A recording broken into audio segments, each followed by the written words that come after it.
Сәлем, құрметті өмір тамаша арнасының көрермендері. Бүгін біз мына балапанды духовкада, яғни пеште пісіреміз. Мен қазір бұны жақсылап жуамын. Содан кейін терісінен ажыратып, оған дәмдеуіштер, көкөністер қосып, оны духовкада пеште пісіріп аламыз. Сіздер соны куәсі боласыздар. Арнадан ажырамаңыздар.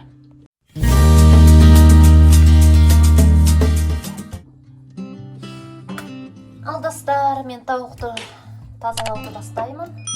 Бірінші терісінен ажыратып аламын.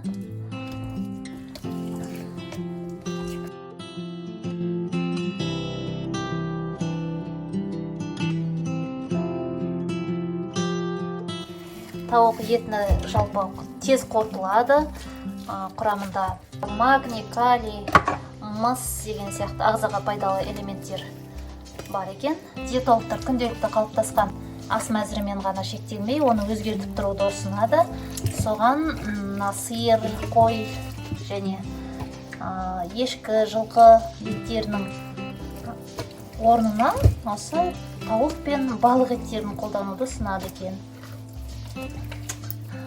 Тауық етінің ағуызында кездесетін май қышқылдарын асқазаны жеңіл қорытады екен. Бұны кез келген жастағы адамдар жей беруге болады. Достар, менің арнама тіркеліп, лайк басып қойып, қоңыраушаны басып қойсаңыздар болады. Мен өзімнің күнделікті өмірімнен арасында осындай қызықты видеолар салып тұрамын.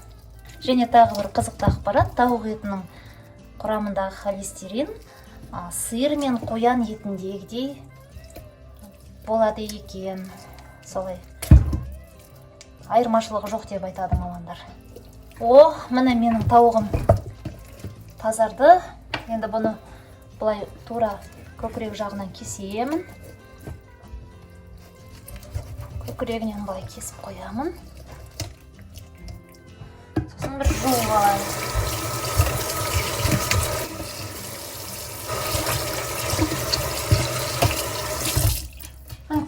Әдемі балапан дайын болды. Енді бұлардың көкірек еттерінен осылай тесік жасаймыз.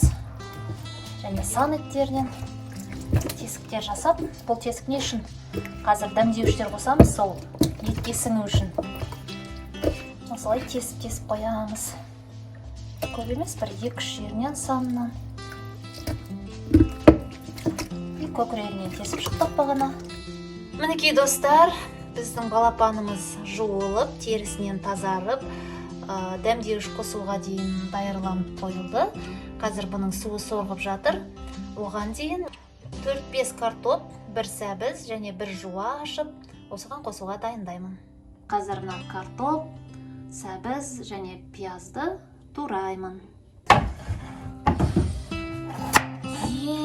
Осылай тураймыз. Сондай майда емес.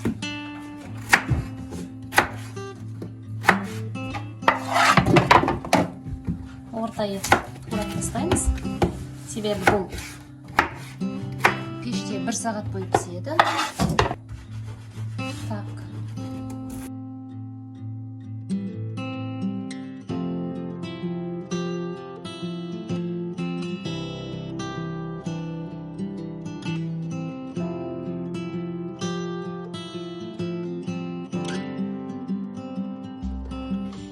Бүгінгі пісірілетін балапанымның көбі бітіп азы қалды. Енді келесі қадамымыз дәмдеуіш қосу. Мен мынадай дайын дәмдеуіш сатып алдым. Для сочного цыпленка деген. Осыны енді қосып, қалташаға салып, оны духовкаға жібереміз.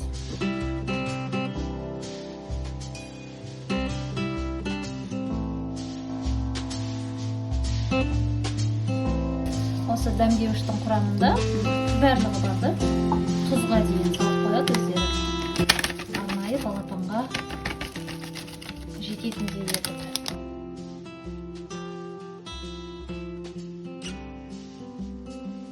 Балапан өзі майлы екен сондай.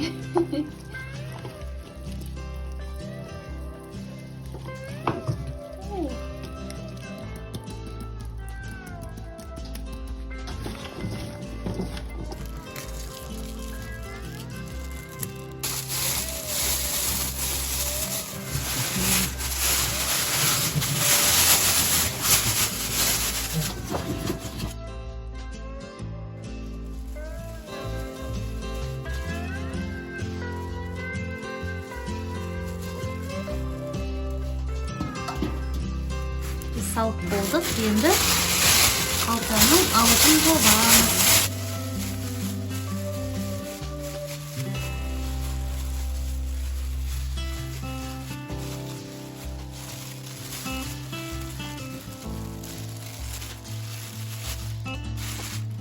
Осы қалтада менің балапаным енді бір 10-15 минуттай тұрады. Дәмдеуіштер толық сіңу үшін. Одан кейін мен оны пешке жіберемін. Ал балапанымыздың тұрғанына 10-15 минуттай уақыт өтті. Духовкамыз алдын ала 170-180 градус шамасында қыздырылады. Сол қыздырылған духовканың ортасына қойып, мен оны бір сағаттай пісіремін. Ендеше іске сәт.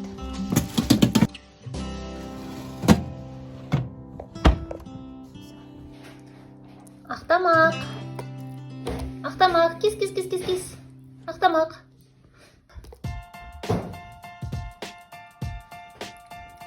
Бұл менің Ақтамақ деген мысығым.